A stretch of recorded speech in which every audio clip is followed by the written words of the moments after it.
Good evening. It's Monday, April the 15th, 2019. We're in the Governor's Room in the Community Center. This is the regular meeting of the St. Peter Board of Education. I'd like to call the meeting to order. And if you would, please all stand and join me in the Pledge of Allegiance.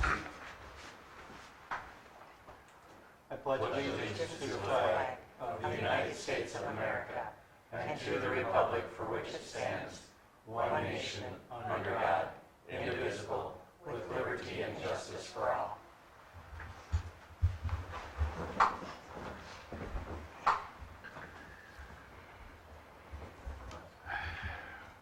Next order is to consider and adopt the agenda before us. We'll be using the blue one if you have a paper copy or one found in our board packets.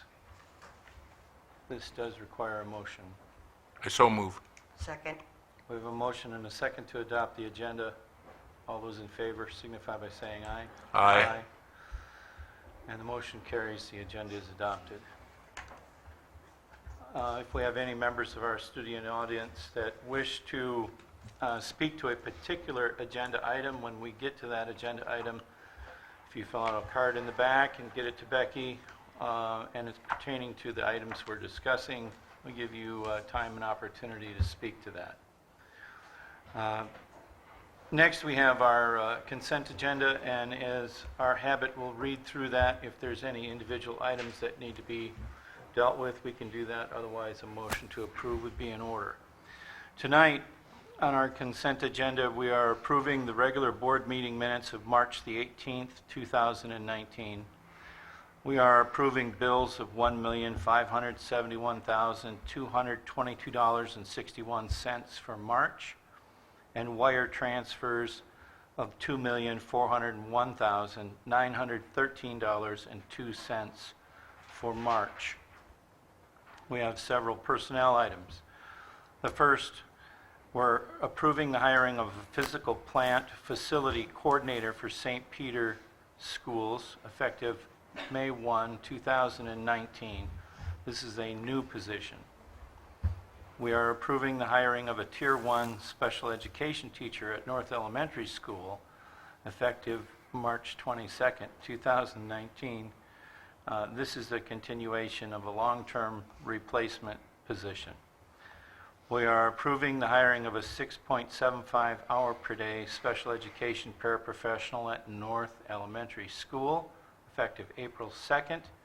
This is a replacement position. We are hiring a 6.75 hour per day special education paraprofessional at North Elementary School. This is another one, effective April 8th, 2019. This is also a replacement position. We are accepting the resignation of a middle school Spanish teacher effective at the end of the 2018-19 school year. We are accepting the retirement of the St. Peter High School art teacher, Paula Kennedy, effective at the end of the 2018-19 school year. We are accepting the retirement of St. Peter Middle High School French teacher, Mary Behrens, effective at the end of the 2018-19 school year.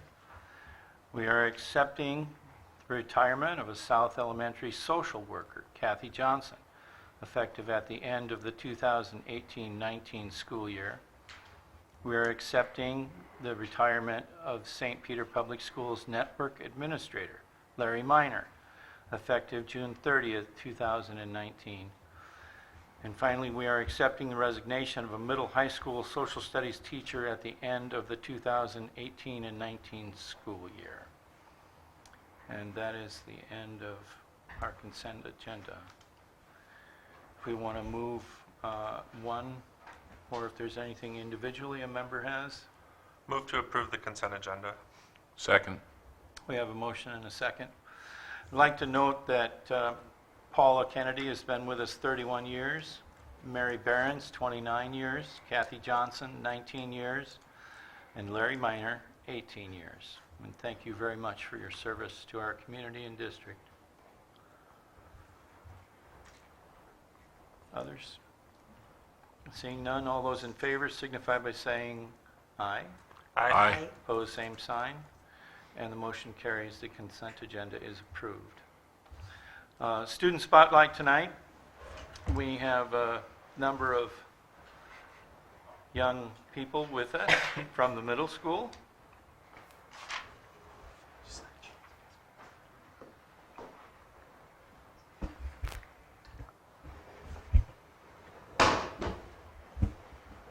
Good evening. I brought with me 4 young wrestlers who have recently competed in the youth state tournament. I'm going to have them introduce themselves just by saying their name, what grade they're in, and how many years they've been wrestling. My name's Nakai. I'm in 7th grade. I've been wrestling since kindergarten. My name's Evan. I'm in 6th grade, and I've been wrestling since kindergarten. My name's Amir, and I'm in 8th grade, and I've been wrestling for like 11 years. My name's Brock. I'm in 5th grade and I've been wrestling for 11 years. I mean, almost 6 years. Out of the womb. All right, so can somebody explain to the board and to those who are behind us here, just how do you qualify for the youth state wrestling tournament? Like, do you just show up, or is there a process? You gotta go to districts, and then you gotta take first or second there, and then you go to regions, and then you gotta take top 3 there, and then you go to state. Okay, so you got to be pretty good. Would you guys agree? Awesome. So when we think about school, sometimes we think about it in 2 separate buckets. We think about it from like the activities athletic side, and then we think about it from the academic side. Now you guys know that it's really intertwined, and success in one often transcends to success in another. So can we just go through here, and can you guys tell me one thing that you've learned through wrestling, which is the greatest sport in the world, and how that helps you be successful on the academic side? You gotta keep pushing yourself in wrestling, so that helps me push through school and get a good grade. You have to get good grades in school to wrestle, so it makes you want to get better grades so you can wrestle harder. Pretty much the exact same thing. You just took it. Okay. Same thing. All right. So here we've got 4 proven wrestlers who are very successful in both the academic and the athletic side. Any questions for them? Go ahead.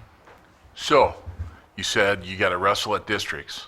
How many wrestlers are there usually in your Bracket. bracket or division or what? 4 or 5. 4 or 5.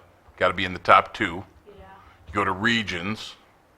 How many are there? That could Like be anywhere around between. 11. It could be more than that. 1 through 20 maybe. Yeah, like 1 through 20. 32. 32. 32, and you got to be in the top 3 there. Yeah. Yeah. Puts it into perspective a little bit better for me. Thanks. Thank you, young man. I'm curious, what was your hardest match this year for each of you? Like, do you remember it?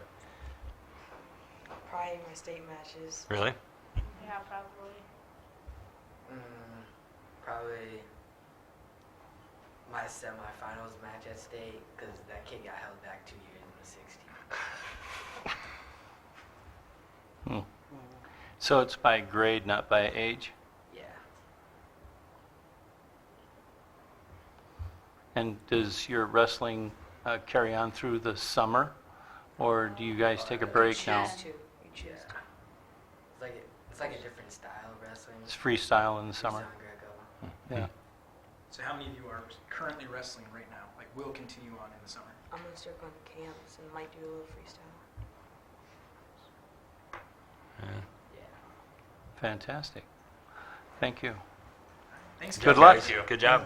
Nice job, Good gentlemen. job. I can vouch for them. I've been watching them all since they were just started out. so. They've done good. Our student rep tonight is probably doing some athletic event because we're trying to play a little catch-up in that area. For those of us who don't know, or in case you don't know, there's been some inclement weather that's kept people from having their normal events. Which moves us right into action items. And tonight, the very first thing we have is we have a number of non-renewals of probationary teacher contracts. And Dr. Pearson, we want to just set the stage for this a little bit in that it points out to all of us around the table, we see this more frequently now, actually, than we have in the past. Minnesota has a teacher licensure program that is relatively new and unique in that it allows a number of different ways for people to enter teaching or to be used as a teacher in a community based upon very specific criteria.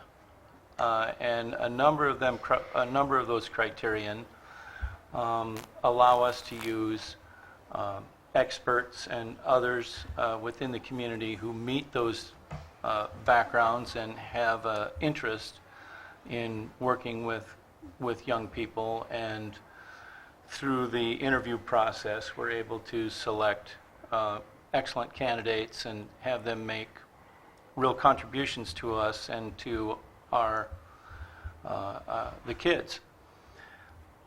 However, at the end of each of those years, you have to release these people. Whether you intend to hire them back or not, you still have to release them. And tonight we have a number of those on the docket that fit into that particular category. So when you see that we're going to be doing, I think there's half a dozen people here, right?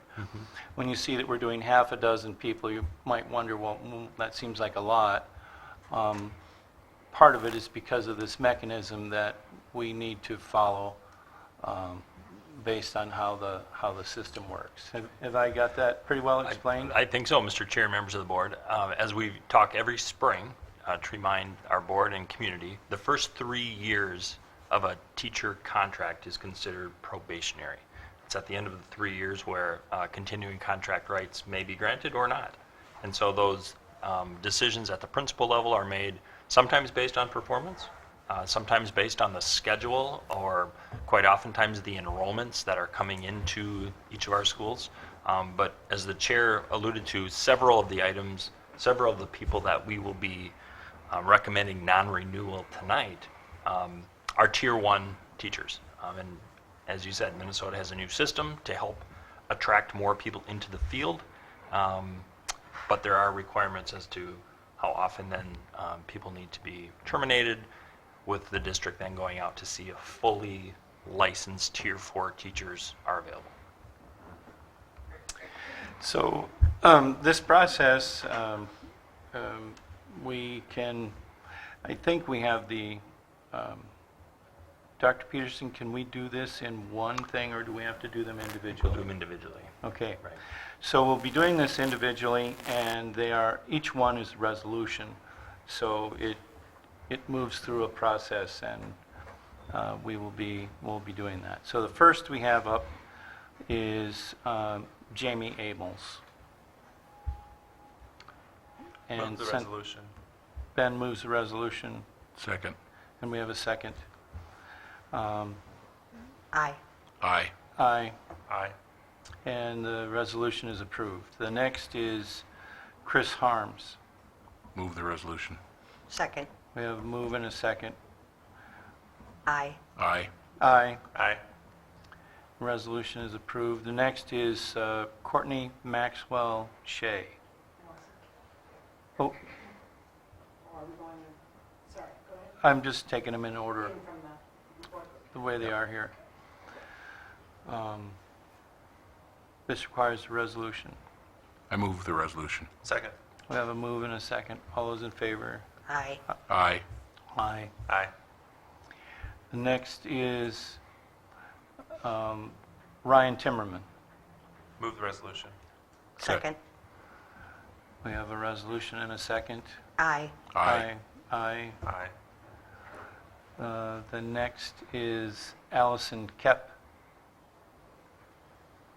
Move the resolution. Second. Aye. Aye. Aye. Aye. The next is Jennifer LeBrun. I move the resolution. Second?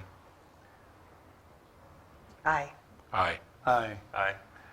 And the last is Veronica Castillo Clark. Move the resolution. Second.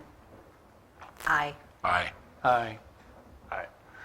And the resolution carries.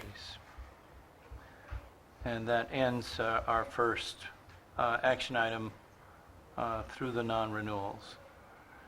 The next item we have tonight is to consider the approval for the of bid for proposals for the summer projects that we have lined out. Mr. Bachman's going to be joining us, and these many, or a couple of the big parts of this deal are, as we have heard since the day we opened our new facility, with more parking spaces than you thought you could ever need. We found out that we don't have enough of the right ones. So we're working to correct that, and Mr. Bachman's going to highlight that and some other things we have going on this summer. So. Yep, we're getting down there. Only 3 biggies going on this summer, and yeah, the addition of the community parking expansion at the high school is a big one. Nielsen Blacktopping had the low bid on it, and they've done good work for us in the past, and they'll do good work again. But that will bring parking for senior citizens in the evening, and Mrs. Engeldinger will figure out who's going to park there during the school day. They can wrestle between the teachers and the students. But it'll make a nice, convenient parking spot for another 20 people. So that will start on June 4th, I believe, the first Monday of summer, and be done by the end of July. And then the other largey, North Elementary School, the restrooms weren't enough, so we're also going to give them some new lights and ceilings. So we've got a bid from Metcon Construction. They're going to put all new LED lights in and 2x2 ceilings throughout that building, which will really freshen it up and bring it to life. We painted most all the walls in that building in the classrooms and done a lot of the floors, but this will be a nice, bringing it up to the 21st century. Metcon's done good work for us in the past. They did our secured entrances a few years ago, so we have a lot of confidence in working with them. And then the last one, tuck pointing, which is everyone's favorite to talk about because it's really exciting and you know exactly what they're doing, but Acme Tuck Pointing was recommended to us by Inspec, who did our 10-year rollout on all of our buildings a couple years ago. So they'll be in town to do that probably in July. It'll take them a couple of weeks. And with the number of projects, I'm just going to roll this forward a little bit. With the number of projects that we have, we go across the threshold of the minimum dollar amount to be able to notify the state that we're going to change our start date for school next year. And so for those of you who aren't looking that far ahead, we are starting school prior to Labor Day next year. I should know the date because I looked at it the other day, but I can't remember for sure. Is it We're going to meet August 26th. August 26th? Yeah. Monday. Yeah. So mark your calendars. Those of you who are at home watching this instead of Game of Thrones replay, put it on your calendar that school will actually start the 26th of August next year. And part of that is due to our opportunity to accelerate the start date with these construction projects. Yeah, Mr. Chair, yeah, and just to make a couple mentions, I think that our facilities committee has done great work, and Mark and his team, putting together some projects related to the 10-year plan, the LTFM plan, the capital projects plan, or the capital projects dollars that will be dropping off. We did some heavy lifting over the last several years, but there will continue to be facility needs and grounds needs, and appreciate just people taking a look at it. I know that the board has heard significant comment from our community over the last year plus related to parking, and so we appreciate ISG coming up with some alternatives for us to look at, and definitely that Nielsen came in with a really competitive bid for us to do that project in a responsible way. I think that the north plan with the ceiling and the lights is really going to top off that building, and I think that it really just it it goes back to, I think, what this board has done with its buildings over decades, and that is to take care of what we have. And when we can invest some dollars to keep those buildings going and not just look at them and say, well, you know, they're good enough. We've got kids coming through, and we want to make sure that they have the best experience. And then the tuck pointing, I think as long as I've known Mark Bachman in this role, we talk about tuck pointing every single year. Yeah, well, it's one of those pieces you just have to do because, you know, keeping the water from coming through the roof and coming through the windows and coming through the bricks is kind of important if we want to make our buildings last for 100 years. Yep. Yeah. So That's exactly right. And this process has gone through Facilities Committee, and I know that they have recommended approval. Any other questions for Mr. Bachman or Superintendent Peterson? Move the approval of bids. Second. We have a motion and a second to approve the bids. All those in favor signify by saying aye. Aye. Opposed, same sign. And the motion carries. The bids are approved. You'll have a busy summer. Yes, thank you. thanks, Mark. A couple of our members are not with us this evening. Director Carlson and Director Meeks are, Director Carlson's under the weather, literally, and Director Meeks is, he bit off a little more than he could chew today. He's moving. And we're here, so we don't have to help him move. But both were excused, and that's why we're with them. And Mr. Dixon is trying to get here with some traffic issues. So we're into our information items for the evening, and first up is Tammy Skinner with Community Ed. Good evening. Thank you for allowing me to come and share some of the things that we have going on in Community Ed. I wanted to talk to you about 3 different things tonight. The first being our Adult Basic Education program, just providing you with an update on that. The next, our St. Peter group. And then finally, just a little bit of information about our Summer SAC program. Each year, I report to you about our Adult Basic Education program, which is really designed to help adults attain the educational skills that they need for either transitioning into a post-secondary option or skills that will help them get a job or attain an even better job. Our program is a consortium of 11 school districts, including LeSueur and Nicollet County Law Enforcement Centers. Becky Hawkins is our coordinator, and she and her teaching staff of 12 people do an excellent job of educating adults. During the current school year, we had 78 adults who are participating in the program. 46 of those are females and 32 males. Ages range from 18 to 70 years. In addition to the United States, we have a number of other countries represented in our classes: Somalia, El Salvador, Guatemala, Nicaragua, Brazil, Ethiopia, Mexico, Kenya, and also Honduras. So we have a great group of diversity within our program. Our staff is also working with 23 high school students from area school districts to help them attain the recovery credits that they need so that they can graduate on time. And we have 2 adults who are working towards their high school diploma, which is a lot of work for any of them. They have to not only complete all of the requirements, but they have to have the number of hours in addition. And so it can take a number of years, especially if you're working a full-time job and coming to night school. We also have 2 adults that have completed their citizenship preparation course, which then allows them to go and take this citizenship test. A number of people have been involved in our Bridge to Work Readiness program. This is a skills program that helps people who basically have a reading level in between the 4th and 8th grade levels. They work on things such as resume writing, interviewing, situational judgment on the job, literacy, and others. Students in this program don't have to be referred by another agency, and we've had 15 people that have participated. 7 of those are females and 8 males, and the ages are 27 to 63, so quite a span of age. Each year we hold a commencement ceremony, which is a really moving thing to go to.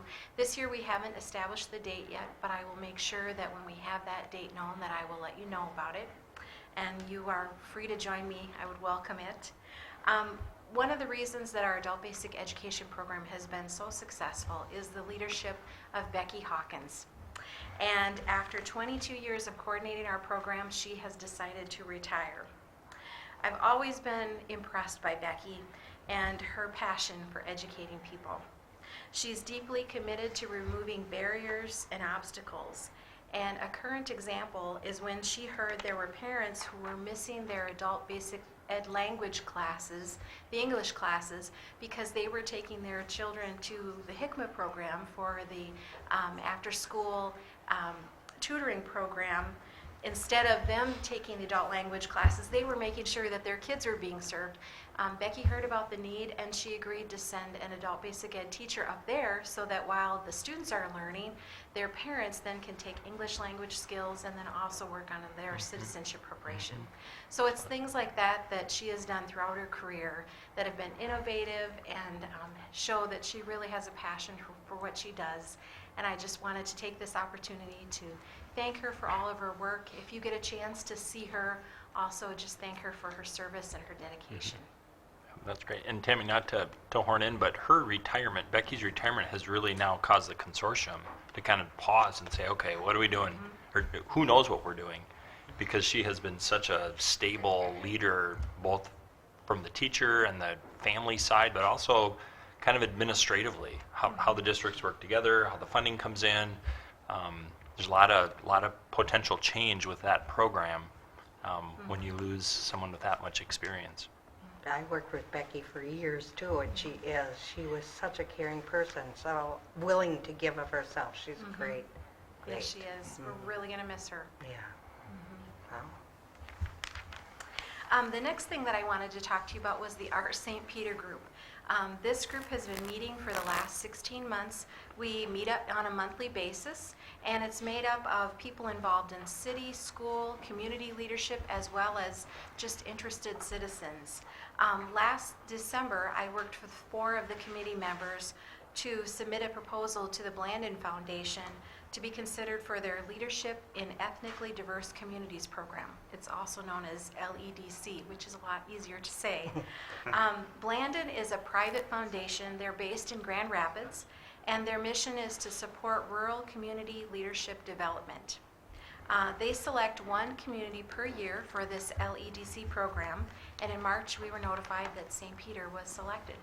So we can be very proud as a community that they recognize the work that's already been done here in our community with regards to equity and inclusion, and they see the potential for what we can do as a community. So it's a really exciting and wonderful thing to be selected for.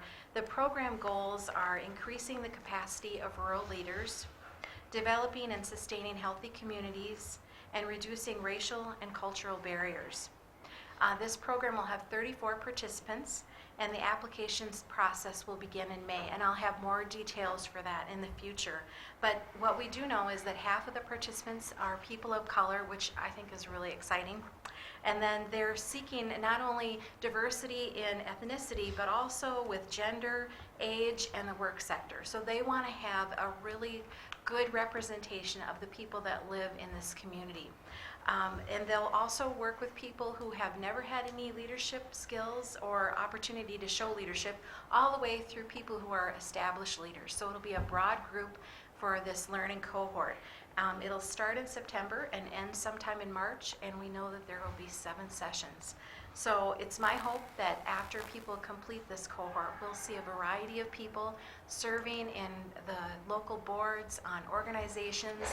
We'll just see a lot of diversity who are in leadership. And I think it's a really wonderful program to be involved in, and I'm excited for the work that we have ahead of us with that.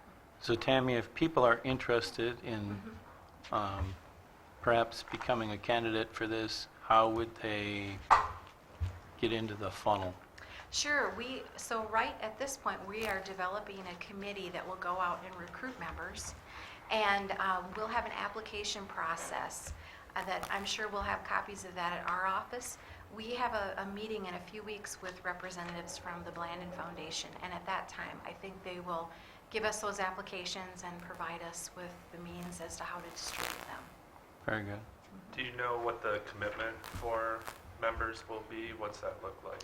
So the commitment would be that attending all 7 sessions. They will also have alternates because they recognize that life happens, people get busy, things happen, and they may have to drop out. So they want to make sure that we have at least 34 people at each one of those sessions.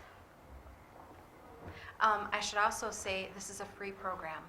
So Blandon Foundation is bringing it all to us at absolutely no cost. Cool. I assume the meetings will be in the evenings. Actually, they're during the daytime. They'll be Okay. from 9:30 to 2:30. And one of the program benefits is if people are wanting to serve and their employer has some hesitation, Blandon will actually contact that employer and fill them in on the benefits of their employee attending a program like this. So it's a really good thing, and we're really looking forward to it. The last thing I wanted to talk to you about was just an update on our summer school age care program. The program will be held Monday through Friday from 6:30 a.m. to 5:45 p.m. It'll start June 10th and finish up on August 9th. We'll be serving students who've completed kindergarten through 5th grade. It will be located at the middle school this year, and all of the students can take advantage of Read and Feed and participate in a free breakfast and a free lunch. We'll have weekly field trips. We'll take the kids swimming. We've got special guests coming, lots of great activities, and applications are available at our office and then also at both of the SAC sites.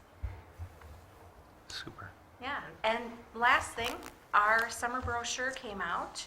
I don't know if you've had a chance to see it, but if you get an opportunity, take a look at it.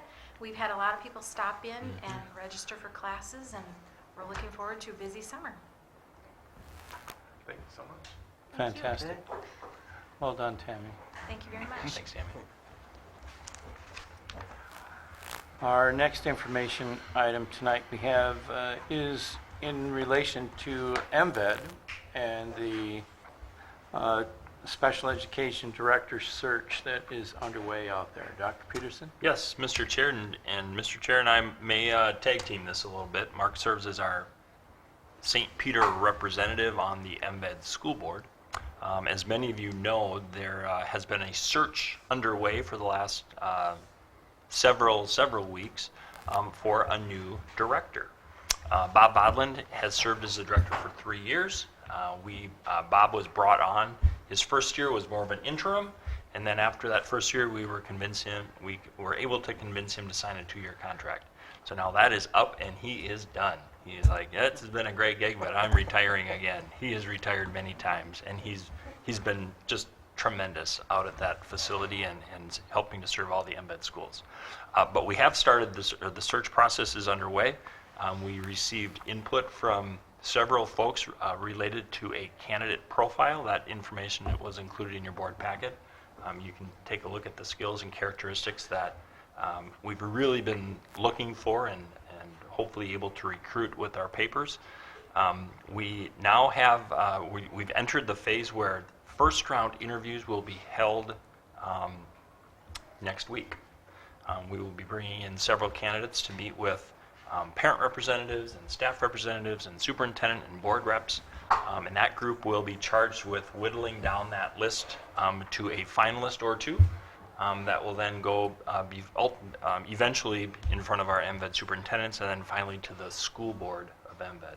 And that board is represented by all 7 school districts in the education district.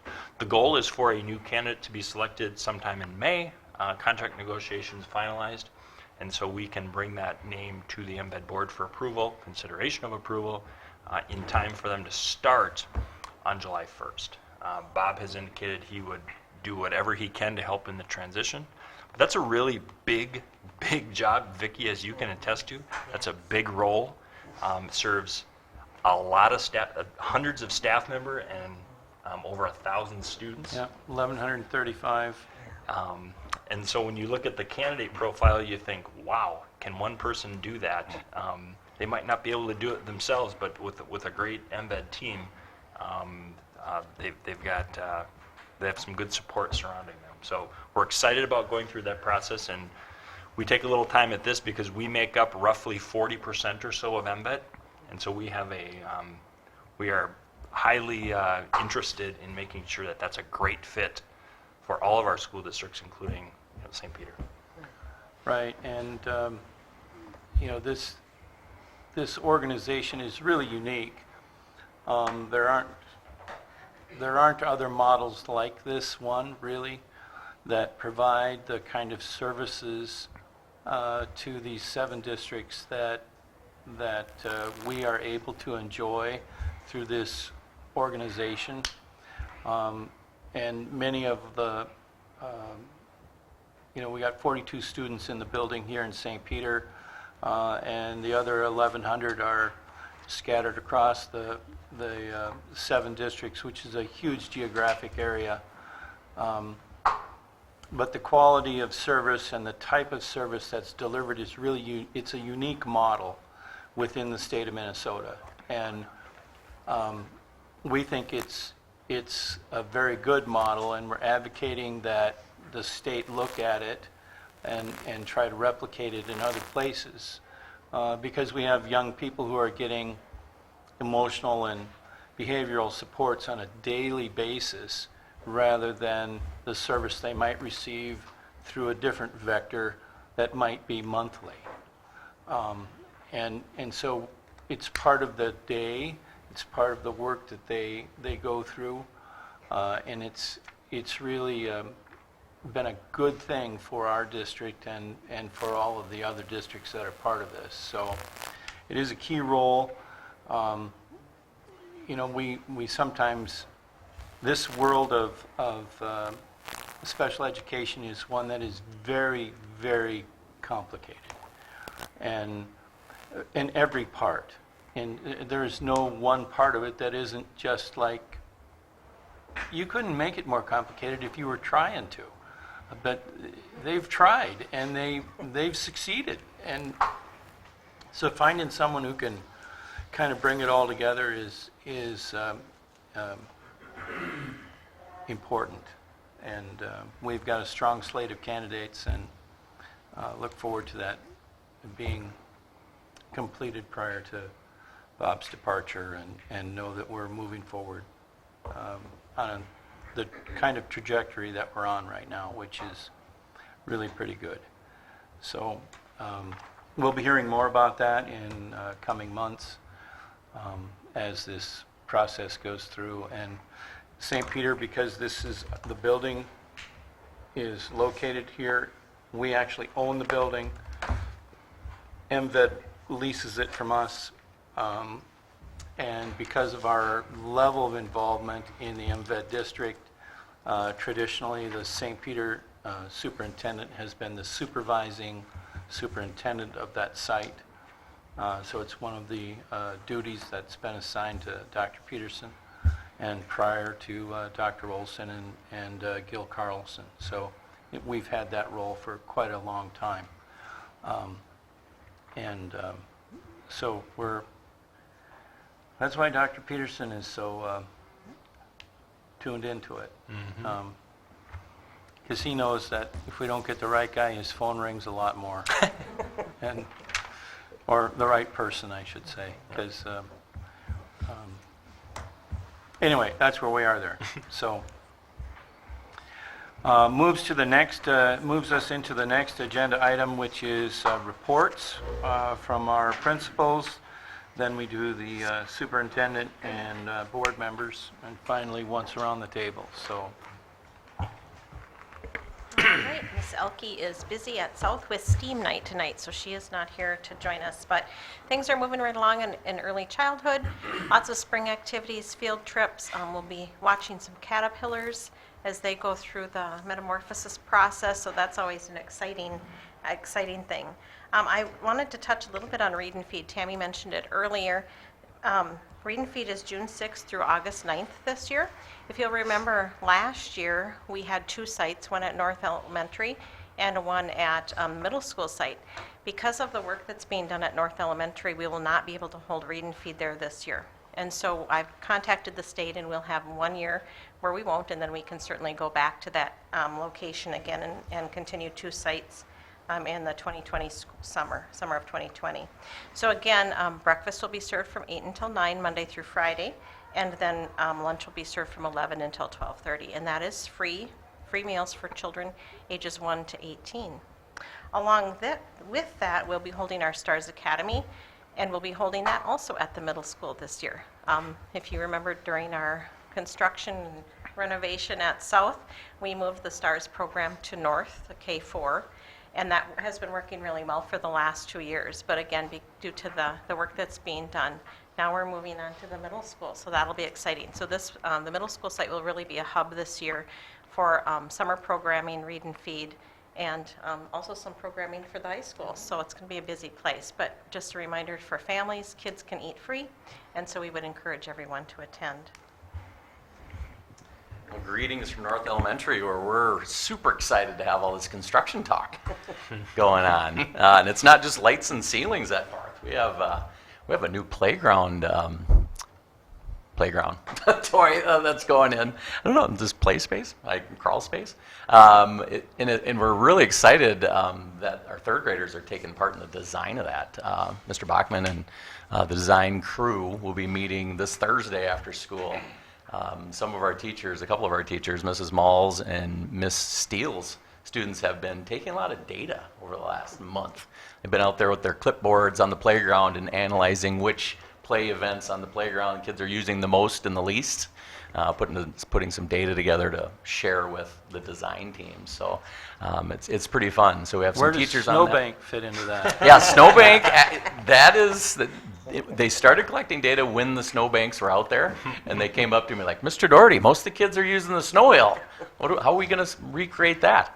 They definitely are taking some ownership of that, and they're excited to be fourth graders, the oldest kids in that building next year when it's all going to be new out there. So thanks to those teachers. PTO is also taking a part in that, so they're going to look at using some of their funding to provide some enhancements as well. So we'll see how it turns out.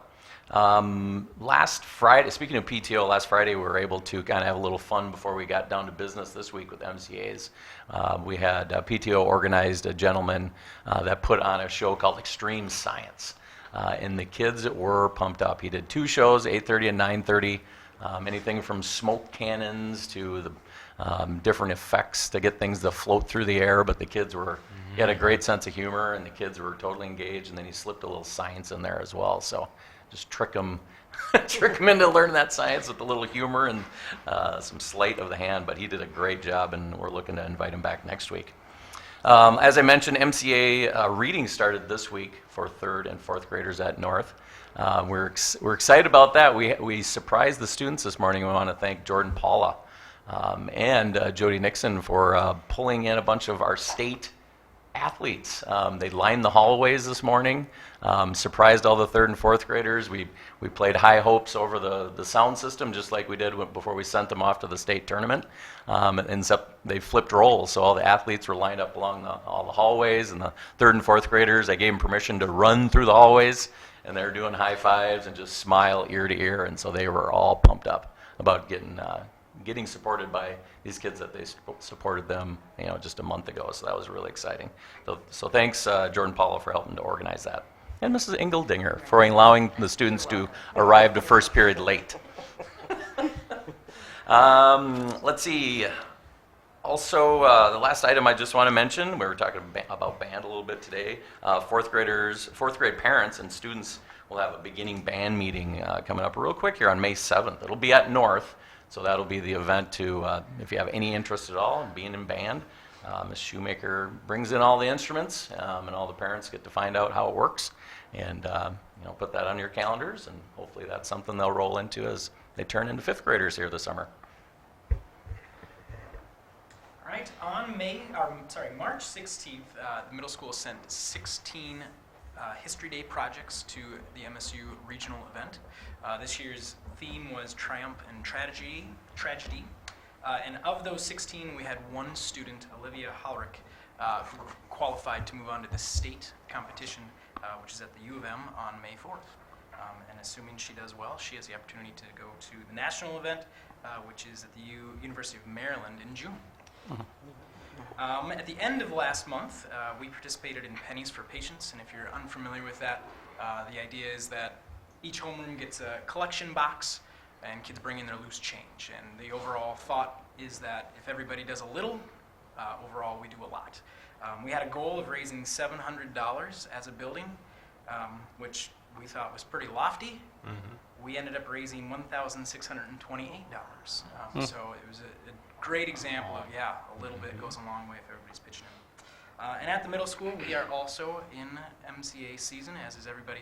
We are on week 2, and we're looking forward to seeing how all of that hard work throughout the year is going to translate into some super high impressive scores. At the high school, I just had the honor of talking with our newest student of the month, Yana Burgess. Yana Burgess is also a National Merit finalist this year for us, and so I was definitely sitting, you find those moments when you're sitting across the table from one of your students who could definitely teach me a lot. She's a very bright young woman. She's the daughter of Charles and Teresa. And she is planning on studying materials engineering at the U. So we wish her all the best in her future. She definitely has a bright one. We also would like to welcome back all of our state speech contestants. It seemed like it was another team attending state because we had so very many. There were 10 kids who were competing, and out of those we had 5 who finaled, which is, I believe that's a record for St. Peter High School. So congratulations to those kids. Spring activities have started. It is spring. And along with that, I just have to give another shout out to Jordan Paula. Year number 1 is probably crazy enough, and then sending record numbers of teams to state for winter, our speech kids, and then the crazy spring storm that comes in while he's trying to kick off spring activities, and he's just doing a fantastic job. Super hard worker, very organized. He's got Pam by his side, probably helping him out an awful lot with her experience. But things have, at least from those of us watching that end of the building, he's just been doing a fantastic job. So thank you to that team of Jordan and Pam. Conferences at the fourth quarter conferences tomorrow night at the high school, 3:30 to 7:30. So it's everybody's opportunity to get in there and see how their kids are doing one more time before mid-quarters. And lastly, thank you to the Booster Club for a really fun Booster Bash a week and a half ago. We haven't heard final numbers or anything, but it sure was fun, and it seemed like people were willing to pitch in, both financially and with their time. So thank you to the Booster Club. Questions for anyone? Comments? Goes fast. Good luck. Thank you. Dr. Peterson. Yes, just 3 quick items to report on, and they all are just relate to upcoming events. The first of which is on Wednesday, May 1st. That is the staff recognition reception for St. Peter Public Schools that the school board puts on. Over the last few months, we've seen a lot of retirements, and we've heard of, and we've mentioned those, and that's great. There's also a number of people who have 25 years of service in, people who resigned with 10 years of service, and then also the Distinguished Service Award. And so we just want to encourage our staff members and the board and friends of people who are being recognized to come on up to Gustavus. It's a really neat event.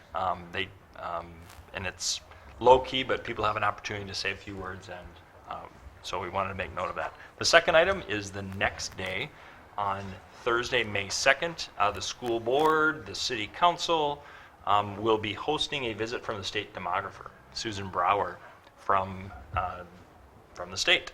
And Susan, if you have not had a chance to hear her presentation, she just does a really great job of bringing to local communities the current reality of our state and what we can be expecting down the road. She has everything from where new immigrants are moving to what is the age bands and how are counties changing over time. And so in Susan's world, there's really no surprises. It's just predicting in looking at where the birth rates are and who's retiring and who's dying and everybody in between. It's really important for us when we think about our local economy, when we think about our housing, when we all talk all the time about our enrollments and what we can be expecting over the coming years. So I want to put a pitch in for that May 2nd. And then finally, we have our third and final installment of Addressing Challenges Together. That will be on Wednesday, May 8th at 6 o'clock at St. Peter Middle School. We've had 2 really powerful sessions over the last 6 weeks with nearly 100 community members each time, engaging in small group discussions about who we are as a school community, who we are as a broader community, how we are changing, and what we expect of ourselves, of our children. The final meeting is really where it comes together, because now we get to talk about, so how would we do that? How would we take that vision and put it into practice, whether that's at a classroom level or at a school site level, but really it's about how would we do that as a community? So we want to encourage as many people, even if you haven't come to the last few, Wednesday, May 8th, St. Peter Middle School. We anticipate that we'll be in the media center. We'll just have to see how many people show up, and we'll adjust accordingly. Very good. That is all. Thank you. Board members, Ben? Happy birthday, Paul. Thank you. Thank you. Mm-hmm. Should we sing? No, that's probably not a good idea. Okay. Nope, nothing. Nothing. I was going to comment, we did have a co-curricular meeting this morning, and I was going to comment, not only has Mr. Paula shined as well as Pam, but Miss Engeldinger has also stepped up and done a wonderful job of ensuring that all the teams are Going to graduate? going to graduate too, yes. Maybe outside, I heard. Maybe not. So, I just thought I'd give a little plug there that she also did a wonderful job of part-time school, it seemed like, for weeks at a time at the high school. And as we are in this very busy season, shout out to the Herald for the inclusion they're making of upcoming activities and events at the high school. There's that nice little table they've been inserting.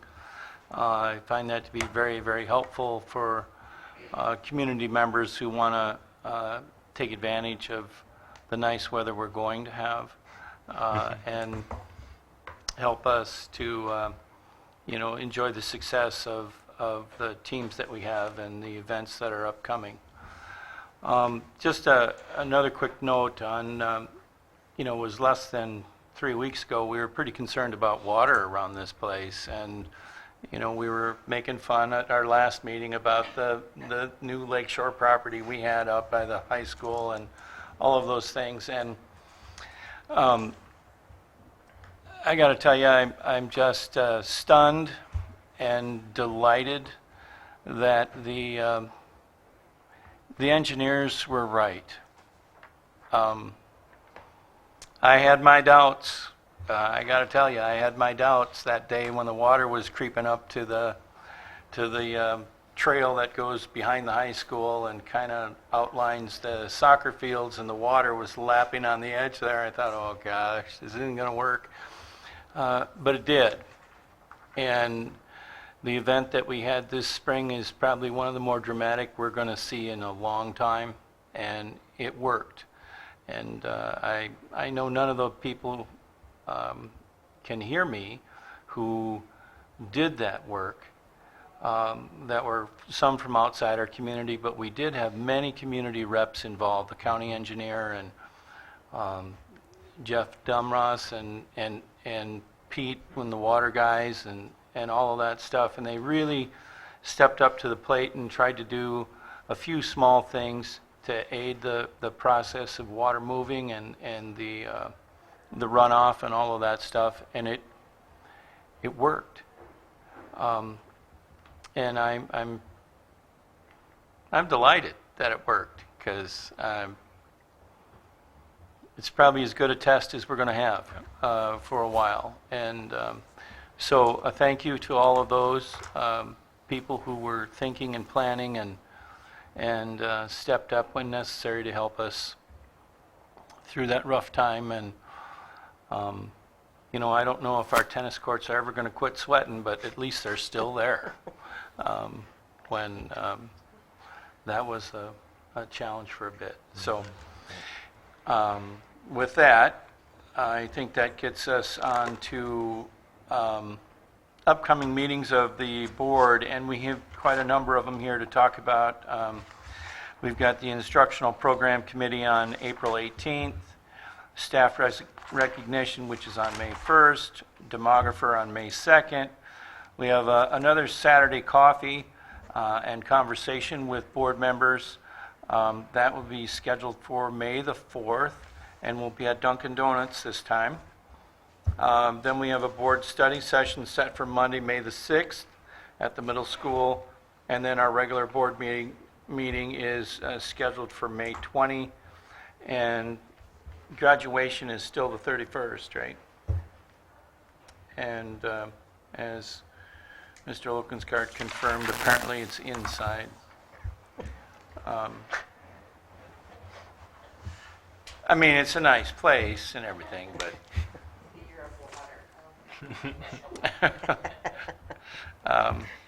which brings us to our favorite agenda item. I make a motion to adjourn. Second. We have a motion and a second. All those in favor? Aye. We are adjourned. Thank you very much.